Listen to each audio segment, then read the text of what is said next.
Hey guys, Marcy here with Android Police. When Oneplus first got released back in May, it only took Oneplus a week to give it the Android P beta thanks to Project Treble. Granted, at the time it was pretty much unusable as it was extremely buggy and had a ton of missing features, but fast forward to now and Oneplus has just released Developer Preview 3, which is a lot more stable, has most of the Android P features, and in my opinion passes as daily driver material. Let's take a quick look at all the new features and design tweaks OxygenOS has gotten with this pre-release. Starting with the look of the UI, everything is now round. From the notifications, quick setting panel, and tiles, to the pages within the recents menu, search bars, and more. Plus there are some color changes including the icons within the settings, and the shelf panel within the stock launcher. Like stock Android P, Oneplus is also aiming to make all system icons outlined, with some being circled, but that is still inconsistent in some spots such as the icons in the quick settings panel, which are still filled in.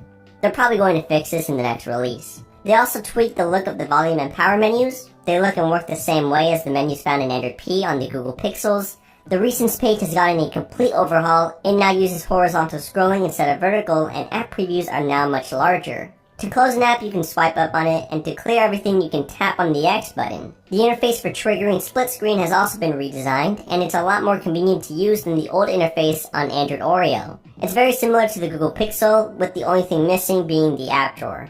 Android P on the OnePlus 6 also brings the Google Pixel's new alternative navbar. It's gesture enabled, so you can swipe up on the home button pill to bring up the Recents page, pull back on the home button to quickly scroll through your previously opened apps, swiftly swipe right to switch to your previously used app, the back button only pops up when necessary, and if you have auto rotate disabled and you turn your device to landscape or portrait, a small button will show up offering to change the rotation.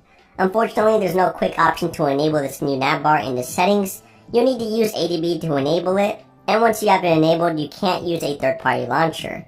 If you do, you'll repeatedly get a notification telling you that the OnePlus launcher has crashed, and you won't be able to switch apps. Still, if you don't mind using the OnePlus launcher and want to give it a shot, I'll drop a link to an XDA article where they show off how to enable it manually. Moving on to the settings, as I said before, the icons are now colorful and outlined. The search bar is now right below the action bar, which I think looks messy and takes up a lot of space. I'm hoping they remove the action bar altogether and just leave the search bar as the top element, like on the Pixel. Base level setting menus have also been condensed from 20 selections to only 13. There aren't many new changes in the settings app that we haven't seen before on other Android P devices, so I'll just do a quick recap, just in case you haven't seen the new Android P features. There is a new feature flag section in the developer options, which holds a list of experimental features, sort of like Chrome's hidden flags menu, but less descriptive. Under the Wi-Fi settings, you can now meter a Wi-Fi network much more easily, instead of having to dig it up in the data saver settings. There is a new service in the accessibility section called Accessibility Menu.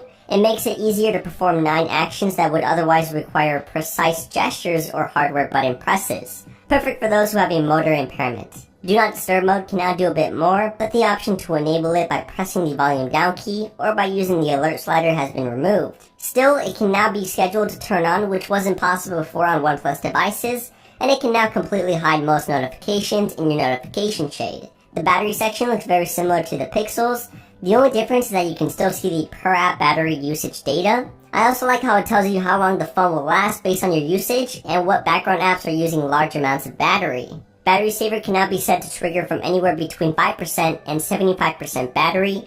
The only features that don't currently work are the screen usage data and last full charge data.